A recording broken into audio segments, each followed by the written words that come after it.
गौतम बुद्ध हमेशा सुबह जल्दी जागने को क्यों कहते थे? और बुद्ध जैसे महापुरुष क्यों कहते थे कि जो जागत है वो पावत है, जो सोवत है वो खोवत है? हम अक्सर अपने परिवार के बड़े लोगों से सुनते हुए आ रहे हैं कि सुबह जल्दी उठना चाहिए। वे हमें सुबह उठने के 1000 फायदे गिनाते हैं, किंतु हमारी नई पीढ़ी तो देर रात तक जागने और सुबह देर तक सोने को बड़ा ही फैशनेबल मानती है। दरअसल हमारे परिवार के लोग सुबह जल्दी उठना को लेकर भी जो भी बातें बताते हैं, उनके पीछे बहुत बड़ा विज्ञान छिपा हुआ है। यह विज्ञान उन्हें उनके पूर्वजों ने सिखाई थी और अब वह हमें सिखा रहे हैं। सुबह भर के समय के ब्रह्म मुहूर्त के नाम से जाना जाता है और इस समय हमारा दिमाग, प्रकृति और वातावरण सब कुछ ही सकारात्मक रूप से सक्रिय होते हैं। इस समय पर जो भी प्रार्थना या ध्यान किया जाता है उससे सफलता मिलती है। आइए आपको बौद्ध सन्यासी की कहानी सुनाते हैं। आपको बताते हैं कि ब्रह्म मुहूर्त का रहस्य जानकर पूर्ण जीवन बदल गया। कहानी शुरू करने से पहले चैनल को सब्सक्राइब जरूर कर लें। इस कहानी में सिर्फ ब्रह्म मुहूर्त के रहस्य के साथ एक ऐसी ध्यान की विधि बताएंगे जिससे अगर कोई भी 21 दिन अपनाता है तो एक रामबाण बन जाएगा, अपने सपनों को साकार कर सकते हैं, उससे ब्रह्मांड की शक्तियों की विशेष मदद मिलने लगती है। इसके साथ वह व्यक्ति अपने मन को स्थिर और बुद्धिमान बन जाता है। दोस्तों, गौतम बुद्ध की शिक्षा हर किसी के जीवन को नई दिशा दे सकती है। अगर आप भी इसे मानते हैं तो कमेंट में नमो बुद्धाय लिखना मत भूलिएगा मित्रों। चलो कहानी को शुरुआत करते हैं। एक समय की बात है, एक नगर में लड़का रहता था। वह लड़का अच्छा था, लेकिन उसकी एक खराब आदत थी, वह देर तक सोता रहता था।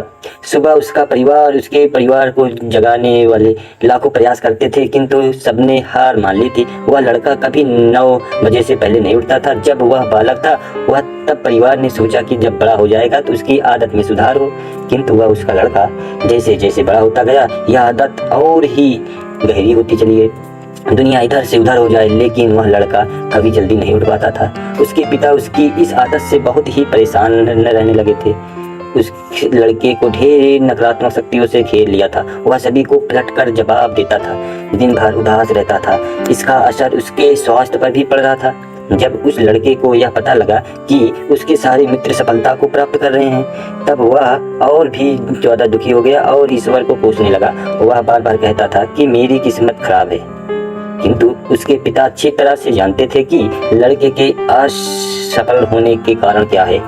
एक दिन की बात है, उसके पिता को किसी बौद्ध सन्यासी के बारे में पता चला। बेटे की समस्या को लेकर वह तुरंत ही बौद्ध सन्यासी के पास जा पहुंचे।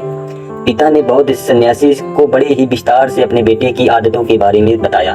बौद्ध सन्यासी ने कहा कि कल आप अपने बेटे को इस आश्रम में आने को कहिएगा। पिता घर की ओर चल दिए। उन्हें पता था कि अगर वह सीधे तरीके से बेटे से बौद्ध सन्यासी को मिलने के लिए कहेंगे तो वह कभी तैयार नहीं होगा। उन्होंने बेटे को अपने पास बुलाया और कहा, तुम्हारे सारे मित्र जीवन में सफलता प्राप्त कर रहे हैं, क्या तू सफल नहीं होना चाहते हो? लड़के ने उत्तर दिया कि जरूर पिताजी, किंतु जब भी मैं अपने मित्रों सफलता का रहस्य पूछता हूँ तब वे मुझे कुछ नहीं बताते हैं। पिता ने कहा कि मुझे यह रहस्य पता चल गया है। लड़के ने बहुत उत्सुकता से पूछा, क्या पता चला है पिताजी? पिता ने कहा कि कल सुबह तुम्हें एक बौद्ध सन्यासी के आश्रम में जाकर मिलना है। यदि तुम वहां समय पर पहुंच गए तो बौद्ध सन्यासी तुम्हें एक ऐसा मंत्र बताएंगे जिससे तुम सफल हो जाओगे, किंतु समस्या एक है। लड़के ने पूछा, क्या समस्या है? पिता ने कहा कि जब तक तुम सोकर उठोगे तब तक वह सन्यासी मिलने का समय समाप्त हो जाता है। लड़के ने कहा कि पिताजी, मैं कल पूरी रात जगा रहूंगा और सुबह सन्यासी से मिलकर आऊंगा। पिता ने कहा कि ठीक है, सदैव उसे सन्यासी की आज्ञा में रहना। पिता की बातें सुनकर वह लड़का बहुत ही अधिक उत्सुक हुआ। जीवन में पहली बार उसने रात्रि जागरण किया, किंतु थोड़े ही समय में उसे नींद आ गई और वह सो गया। अगली सुबह जब उठा तो उसे पता लगा कि सन्यासी से मिलने का समय समाप्त हो चुका था। उसके पिता ने लड़के की ओर देखा और कहा कि तुम जीवन में कभी सफल नहीं हो पाओगे, जाओ जाकर सो जाओ। पिता की यह बात सुनकर लड़के को बहुत ही दुख हुआ। उसने मन ही मन स्वयं को चुनौती दी कि कल सुबह बौद्ध सन्यासी से मिलने अवश्य जाएगा। उसने अपने हाथ से एक छुरे से घाव बना लिया। दर्द के कारण उसे नींद नहीं आई। यह एक ऐसा पहला अवसर था। उसने अपने जीवन में सूर्योदय देखा। वह तुरंत ही तैयार होकर बौद्ध सन्यासी से मिलने चला गया। आज उसका अनुभव कुछ अलग था। वह बेहद शांत महसूस कर रहा था। चलते चलते बौद्ध सन्यासी के आश्रम में पहुंचा। वहां पर उसने देखा कि बौद्ध सन्यासी और उसके सभी शिष्य ध्यान लगाकर बैठे हुए थे। और ध्यान का समय समाप्त हुआ। तब लड़का उस बौद्ध सन्यासी के पास पहुंचा। उसे प्रणाम करते हुए बोला, आपके पास कोई ऐसा मंत्र है गुरुदेव जिसे मैं सफल हो सकता हूँ? कृपया करके मुझे एक मंत्र बताइए। मैं भी अपने मित्रों के साथ सफल होना चाहता हूँ और अच्छा जीवन जीना चाहता हूँ। बौद्ध सन्यासी मुस्कुराए और बोले, अच्छा तो तुम वही वो बालक हो। तुम्हारे पिता मुझसे मिलने आए थे और उन्होंने तुम्हारे विषय में मुझे सब कुछ बताया।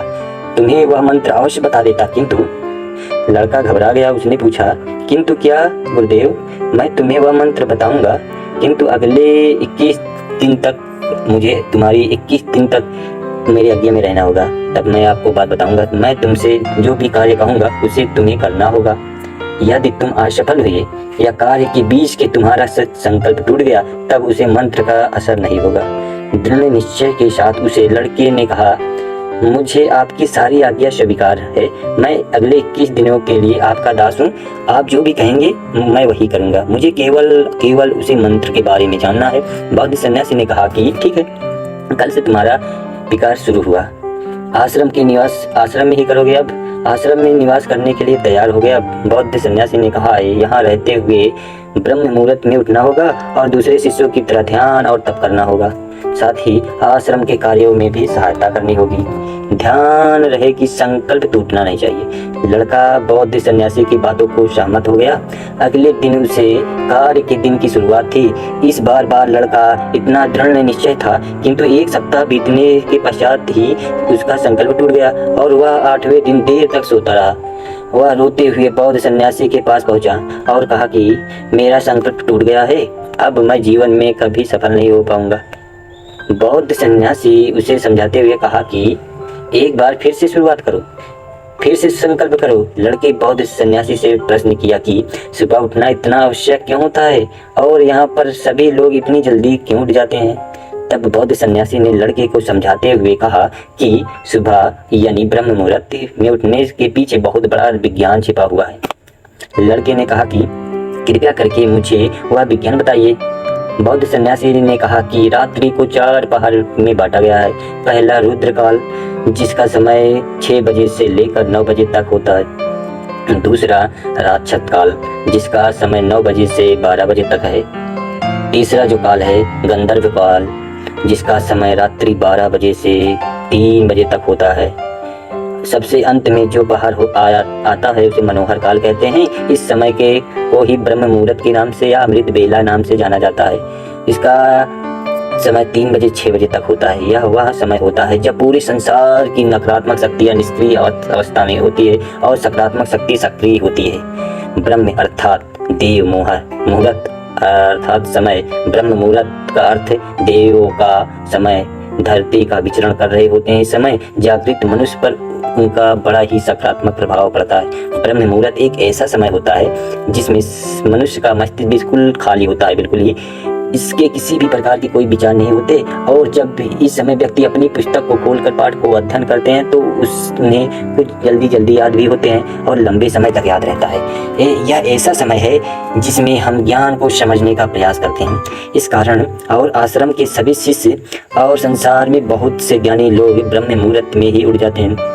प्राचीन काल में ही रोशनी का कोई स्रोत न होने के कारण लोग अपने दिन का संपन्न सूर्यास्त के साथ आरंभ सूर्योदय के साथ ही करते थे। यह एक तरीका ही है जो मानव के जीवन की प्रकृति के साथ तालमेल बनाकर चलता है। उसे लड़के ने कहा कि ठीक है, मैं कल से अपना संकल्प फिर से शुरू करता हूँ, किंतु ब्रह्म मुहूर्त में उठकर मुझे क्या क्या करना चाहिए? तब बौद्ध सन्यासी ने कहा कि मैं तुम्हें बताता हूँ कि ब्रह्म मुहूर्त में क्या और कैसे करना चाहिए। सबसे पहले उठकर धरती पर पांव रखने से पहले उसे प्रणाम करो। अपनी हथेलियों की ओर देखो और ईश्वर को धन्यवाद दो कि उन्होंने तुम्हें आज का सूर्योदय देखने का अवसर दिया। इसके बाद नित्य कर्म और स्नान करने से शरीर ही नहीं मन की शुद्धता भी बढ़ती है। स्नान करने से पश्चात ध्यान की प्रक्रिया होती है। ब्रह्म मुहूर्त की ध्यान प्रक्रिया की अवधि 21 दिन तक होती है। इस विधि का उपयोग तब किया जाता है जब आप अपनी कोई भी मनोकामना की पूर्ति चाहते हो। यह एक ऐसा समय होता है जब व्यक्ति अपने आज्ञा चक्र को सक्रिय करने पर काम करते हैं। आज्ञा चक्र दोनों भावों के बीच में होता है। यह संकल्प का स्थान भी कहा जाता है। अगर इस चक्र पर केंद्रित किया जाए तो अपनी मनोकामना को बार बार दोहराई जाए तो मात्र 21 दिनों के भीतर वह पूर्ण हो जाता है। अगर आपके मन में कोई अधूरा मनोकामना है और आप पूरी करना चाहते हैं, तब सबसे पहले उसे मनोकामनाओं का स्पष्टीकरण कर लें कि आपको क्या करना चाहिए। आपको निर्णय स्वयं करना चाहिए और इसके बाद ध्यान की विधि को शुरू करें। ब्रह्म मुहूर्त में स्नान के बाद एक ऐसा स्थान चुनें जहां पर वायु का प्रवेश हो। ध्यान में शुद्ध प्राण आयु को होना आवश्यक हो। ज्ञान की मुद्रा में रीढ़ की हड्डी सीधी होनी चाहिए, साथ ही गर्दन भी सीधी होनी चाहिए।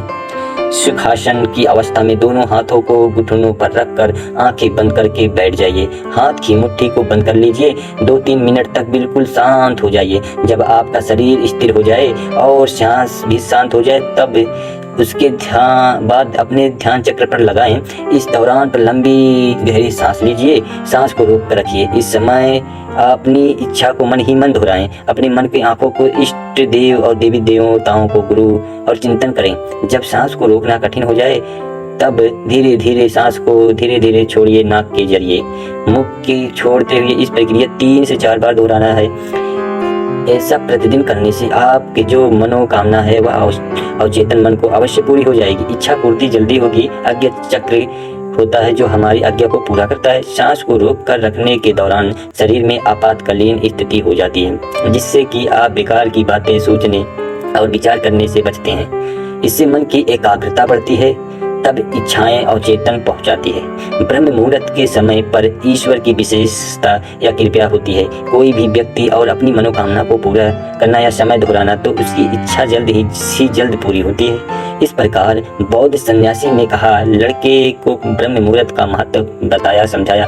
अगले 21 दिनों तक उसे लड़के को मन ही मन साथ ही इस प्रक्रिया को अपनाया। जब बहुत ही ज्यादा अनुशासित और शांत स्वभाव का व्यक्ति बन चुका था, अपना संकल्प पूरा करने के पश्चात वह व्यक्ति बड़े ही प्रसन्न भाव से सन्यासी के पास पहुंचा और कहा कि हे गुरुदेव, मैं 21 दिनों का संकल्प पूरा कर लिया है। अब कृपया करके मुझे सफल होने का मंत्र बताइए। बौद्ध भिक्षु ने मुस्कुराते हुए कहा कि पिछले 21 दिनों से जो अभ्यास तुम करते हुए आ रहे हो वही तुम्हारी सफलता का मंत्र है। जो व्यक्ति ब्रह्म मुहूर्त में उठकर ध्यान की प्रक्रिया को सही से करता है वह जीवन में कभी असफल नहीं हो सकते। तुम्हें ब्रह्म मुहूर्त का रहस्य पता चल चुका है। अब इस जीवन का प्रयत्न करो, तुम्हें जीवन के लक्ष्य और सफलता दोनों ही प्राप्त होंगे। उसे व्यक्ति ने बौद्ध सन्यासी को धन्यवाद दिया और ब्रह्म मुहूर्त के नियमों का पालन जीवन पर्यंत करने का वादा भी किया। उम्मीद करते हैं कि आपको यह वीडियो पसंद आया होगा।